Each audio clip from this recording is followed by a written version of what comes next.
I'm Ron Janson. I'm a Connecticut native, born and raised in the Hartford area, and have spent most of my adult life in Fairfield County and along the eastern Connecticut shoreline, and I'm currently living and writing my novels in a beautiful little town of Old Lyme, right on the, basically right on the shoreline.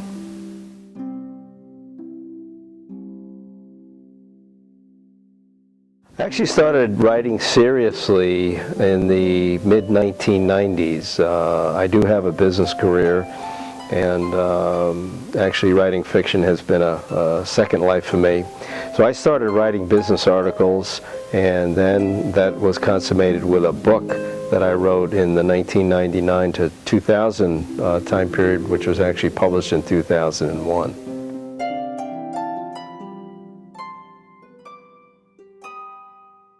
Well, I've always liked writing. I guess going back to high school and college English composition courses, I've always had a flair for writing.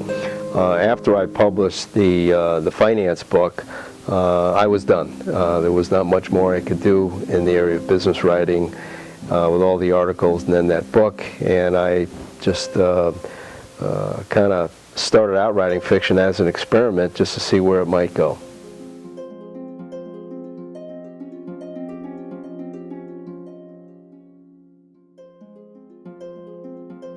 I had a career in corporate financial management. Also have done a significant amount of management consulting. I've been an entrepreneur, started a couple of small businesses, and I still work at this. I do some small investment banking type deals, still do some financial advisory work, and so have kind of a split life between my business activities and then writing fiction.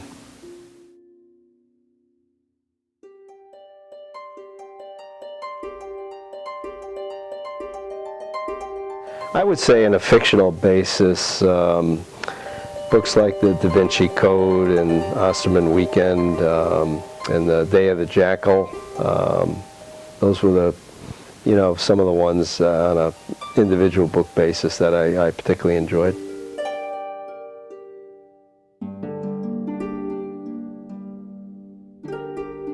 Well, I don't know if I'd call it a mentor, but I'd say there are two that I have read more than others and have enjoyed, and those are Ludlum and Grisham. They've been the two that I've tended to read the most, along with others.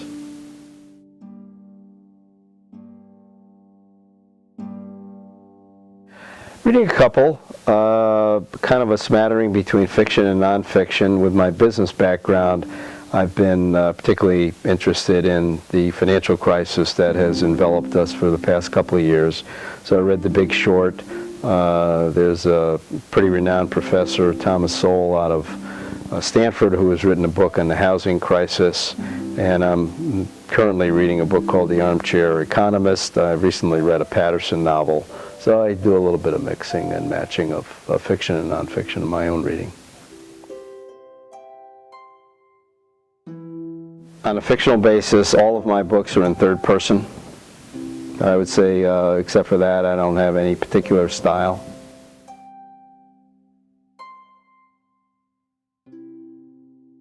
Oh, it's very much an existing career. I mean, I'm at it on a consistent basis, so it's very much an existing career for me.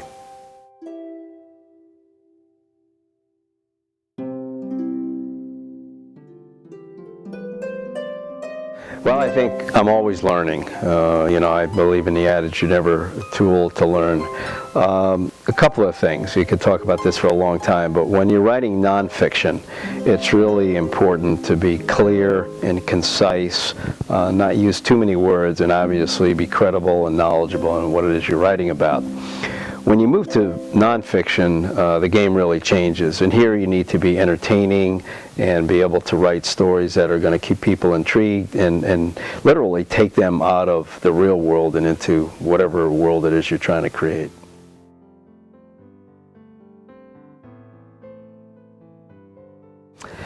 You really have to be persistent and very patient. And you have to accept the fact that you're probably not going to be an instant success.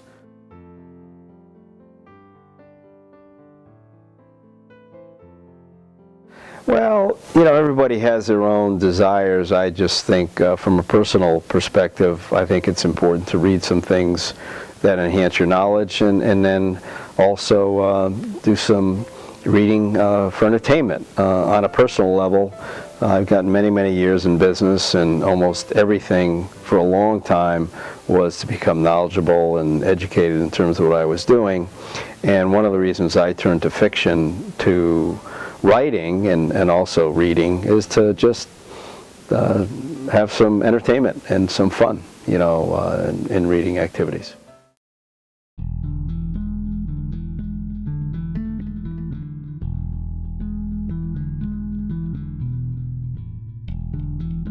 I wanted to write a mob-based book, and I had decided that there had been so much written about the Italian mafia that it might be interesting to do something about the Russian mob, particularly during the time when it started to gain some influence. You know, in the late 60s, communism was starting to not wind its way out, but start its decline. And so in combination with wanting to write a story back in the time of the late 1970s, early 80s, when I was a younger guy, and before we had cell phones and the internet and, you know, technology, I thought this would be a good setting for, you know, my first novel.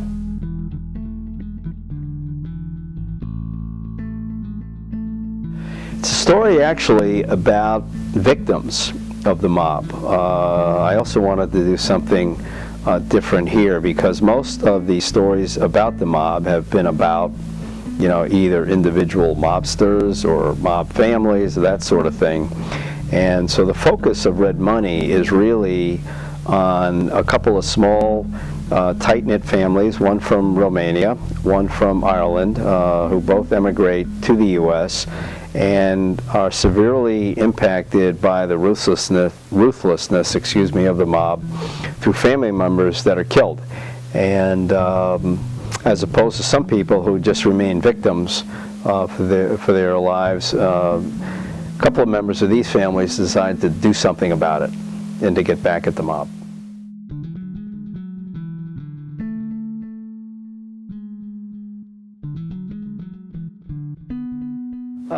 I would say a couple. One is the ruthlessness of the Russian mob, and also the pervasiveness of money laundering and its attachment to illicit activities such as drug trafficking. These are fairly common knowledge now, but back in the time of the story, I would say they probably were not, certainly not to the extent that people know about them now.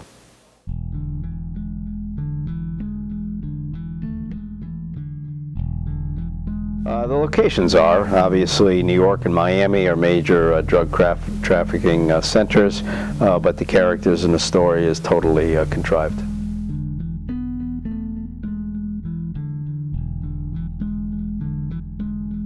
Well, I have to, in total honesty and transparency, say that this was quite an effort. I had 4 or 5 major rewrites. And that was really due to the fact that the initial story was quite confusing, a little bit convoluted, and it really needed a lot of work. It was also my first attempt at writing fiction, and I realized that even though I had written a book on nonfiction, which was a pretty comprehensive title, that I was in a new world here, and different skill sets and different things to be you know, focused on.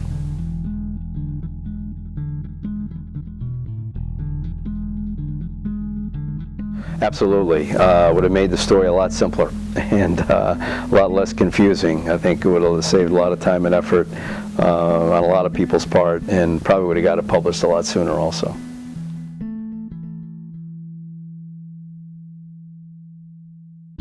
This was a 5-year project, and this goes back to what I said before about writers having to be patient. I never thought it would ever take me this amount of time to get a book published. As I mentioned, the first book I wrote, which was a nonfiction book, you know, from beginning to end was a couple of years. This was a 5-year project, and as I mentioned, a lot of editing and rewrites, and it was really it was a labor of love, though. So I must say it wasn't frustrating in that sense, but it just took a long time to get it right.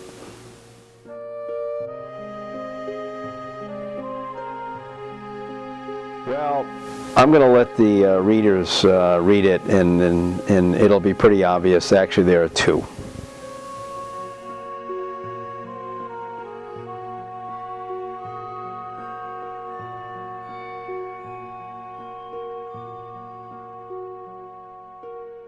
Well, I have, as I mentioned before, spent most of my life, first summers and now full-time at the Connecticut shoreline. The setting for the story is an absolutely beautiful and pristine piece of real estate right on the Long Island Sound. It's a gorgeous seaside family compound. I live in a beach community that actually abuts up to this piece of property.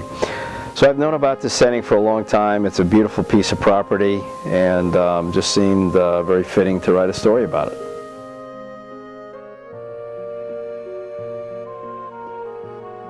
It's a story of a family dispute and some revenge for some very hurtful experiences within the family. It also has wrapped around it this very beautiful and valuable family compound, which has some inheritance issues that go back through the generations of the family to some wills and some legal documents. It's a classical whodunit type mystery. There are a couple of poisonings of people and a rather vicious attack on a family member. And like a lot of whodunits, it's all about who did it.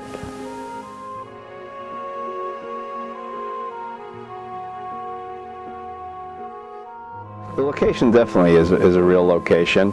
The characters are all fictionalized.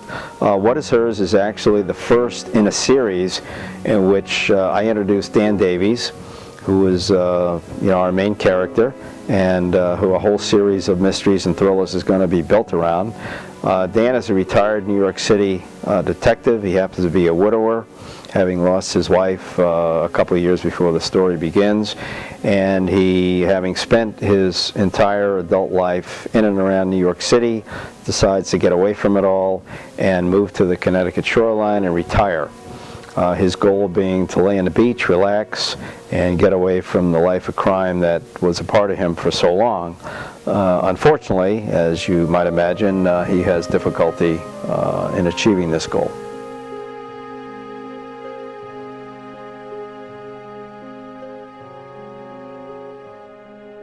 Not as bad. We had 2 or 3 significant ones, more editing, I would say, than total rewrites. So I had obviously learned some good lessons from Red Money, but I still didn't have the process totally down pat.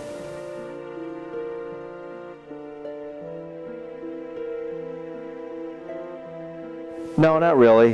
This one I think was fairly well conceived and thought out, so nothing that even approaches the magnitude of the changes that we have with Red Money. This was a pretty tight story. I had it pretty well scoped out, and it seemed to flow along pretty nicely.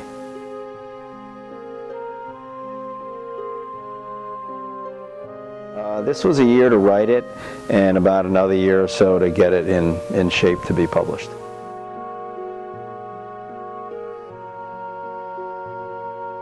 Well, obviously it's Dan Davies. He is my protagonist, and the other one, her name is Catherine Hunter Kent. She is an 80-year-old woman who Dan becomes very friendly with just by a chance meeting, and who is kind of the matriarch of the family that controls the property of at Hunter's Point, which is the setting.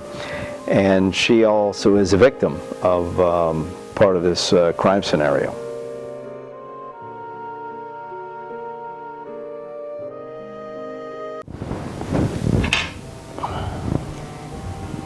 I'm going to read an excerpt that really is the basis for all the investigation and the mystery that ensues. I'm going to start at page 55. I'll give you a little bit of a backdrop to this. As I mentioned, Catherine Hunter Kent is the matriarch of a beautiful piece of property. She has two grown children in their mid to late 40s. Tony Kent is her son. Unfortunately, is widowed. His wife died when she was quite young, and his son was quite young. And she also has an unmarried daughter, Anita. And with that as the kind of the backdrop, Tony has had a secretive affair with his cousin's second wife, who also live on the family compound. And unfortunately, the affair is not so secretive anymore because Jerry's cousin has found out about it, and also his sister has found out about it. So to begin reading. Tony walked slowly along the edge of the rocky embankment, which was on his left, to the end of the family's property. As he walked, he thought about his married life with Rebecca and how he enjoyed not only their romance, but also being with her. And he starts thinking to himself, we'd probably be taking a walk along the beach together after having dinner. His thoughts came back to the present. Am I really that lonely? Have I just not realized that all these years that she's been gone? Is it the companionship I'm missing that led me to pursue Susan sexually?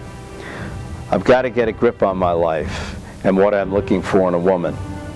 Maybe I'm still young enough to have a relationship and there can be life after Rebecca. Perhaps I should stop feeling guilty about getting involved with another woman in a meaningful way. He reached the far end of the property and sat down on a large rock at the edge of the lawn and the steep cliff. After sitting and staring out at the water for about 5 minutes, he swore to himself that the affair with Susan was over and he would stay clear of her for a while. Tony then started walking back toward the main house. He was about 30 feet from the veranda when a dark-clad figure jumped out from the bushes that bordered the house and shouted, "I told you to keep your hands off of her." A vicious overhand blow from a dark metal object caught him on the left temple and sent him careening onto the embankment, his right shoulder crashing into one of the thousands of rocks on the cliff and breaking his fall. In great pain and unable to move, he felt blood from the head wound running down his cheek, trickling over his lips and into his mouth. Then everything went blank. Now at the same time, there's another scene back in the main house on the property, and it involves his sister Anita. After washing the teacups and brandy glass after dinner that they had had by hand, Anita went upstairs undressed and put on a nightgown. As she was brushing her teeth, she heard a loud groaning sound coming from her mother's bedroom, which was next to hers. She dropped the toothbrush and ran into her mother's room. Catherine was vomiting and falling out of bed. Anita, not thinking of her own condition, dove toward her mother. Her chin, chest, and stomach hit the carpeted floor as Catherine landed on top of her. Anita's arms were pinned beneath her and she lacked the strength to move. She lay there for a full 2 minutes, not able to lift Catherine, who was lying on her back, unresponsive. "Mother, are you all right?" she screamed. "Tony, where are you? Help me!" There was no answer. Anita became delirious and gathered enough strength to push her arms upward, uttering a soft scream as she saw her mother's limp body roll over onto its back on the carpet, the vomit flowing out of the side of her mouth. She was getting hysterical, but had the composure to roll her fingers inside Catherine's mouth and place her head on its side so that the elderly lady would not choke on her own vomit. Anita then calls 911 and gets an ambulance to be sent over. She again calls out for her brother, and then feeling totally helpless, she makes a call to somebody she hopes is home. She made the call and there was a voice at the other end of the line. "Dan, it's Anita. Something has happened here. Mother has collapsed, is vomiting, and I think she's unconscious." "I'll be right there," Dan said.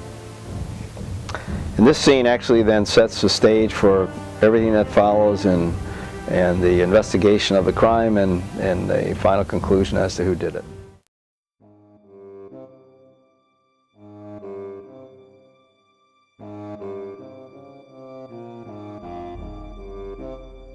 I wanted to keep an eastern Connecticut shoreline setting, obviously with Dan Davies as the main character. And with all the corruption in government that's going on and some of the terrorist activities that are unfortunately part of our lives now, I thought this might be a good backdrop for a story.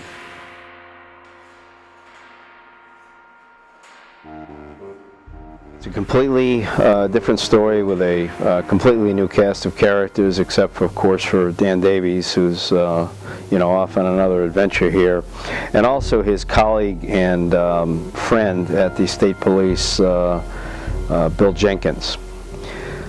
The story begins with the murder of a state senator who was later found out to be corrupt and involved in some schemes that are defrauding the state of quite a bit of money, particularly involving transportation projects on major highways.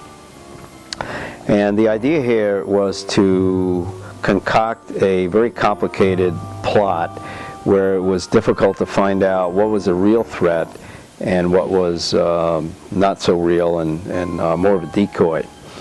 So the story involves, after the murder, chasing what Dan believes are a series of villains around the state who nobody can seem to put their hands on, and every time that they get close to a clue, somebody else is killed, and the theme just keeps to be going towards a big black hole here and an end that is nowhere in sight.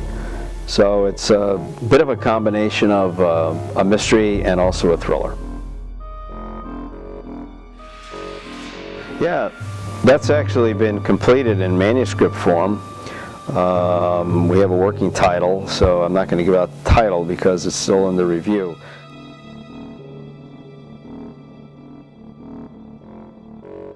In this story, Dan Davies returns to New York City. The setting is during the cold season around Christmas time, where Dan returns to be with his son. Unbeknownst to both of them, both of their lives are going to be in danger due to an old nemesis. This is a criminal that Dan put away several years ago for a pretty violent crime. Dan's son, his name is Greg, is a 28-year-old who has a job as a security analyst at a Wall Street firm.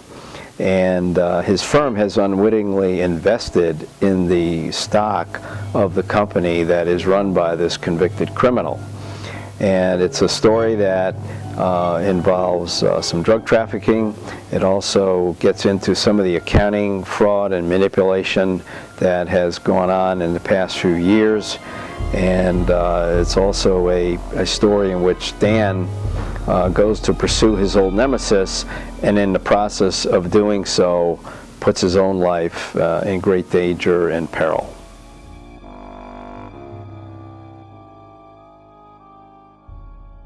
The other aspect of the story is that it is a crime trilogy that involves successive generations of three families in which there are perpetrators, victims, and prosecutors.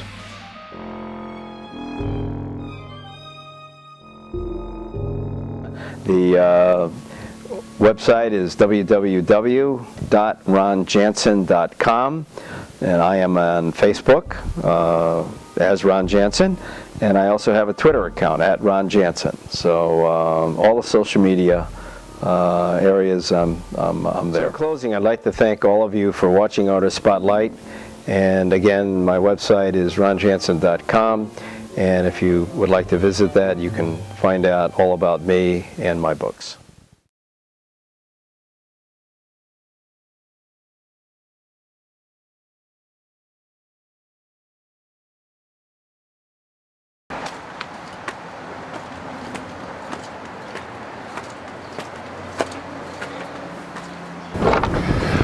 Hi, how are you today? My name is Mark Schweenard.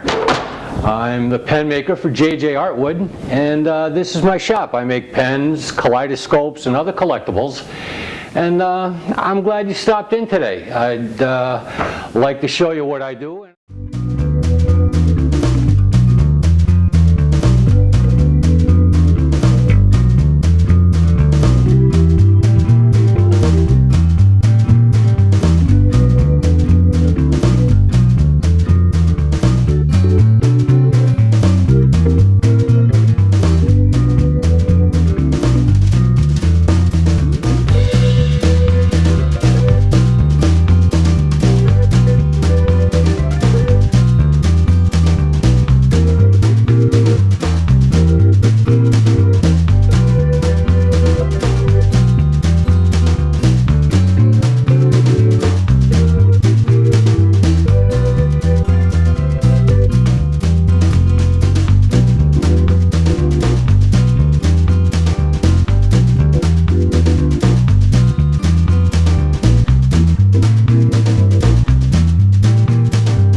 sweaty right now. We just got off the stage at the Hill. It was a great time.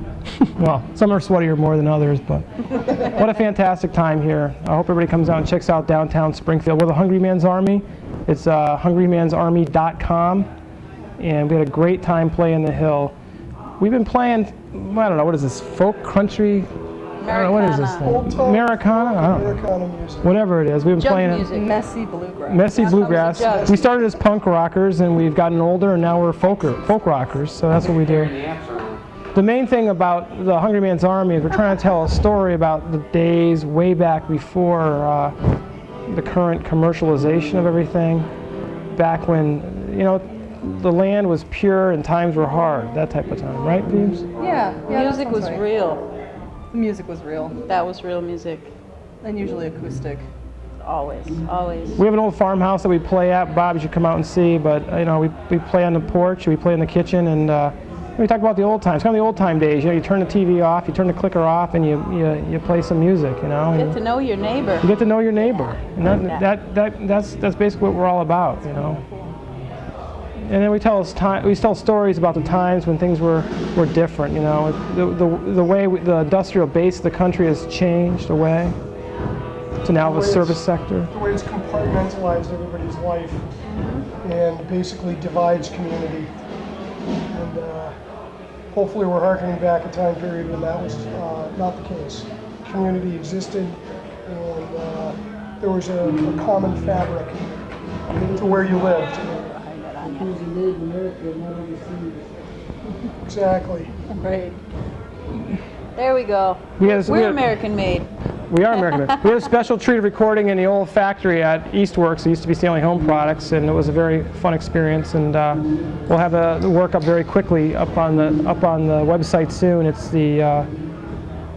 called the Rebirth Project, and it's very important to us because it's the factory my father worked at. Now it's basically mixed-use retail space, and it's kind of sad to see it no longer making anything productive.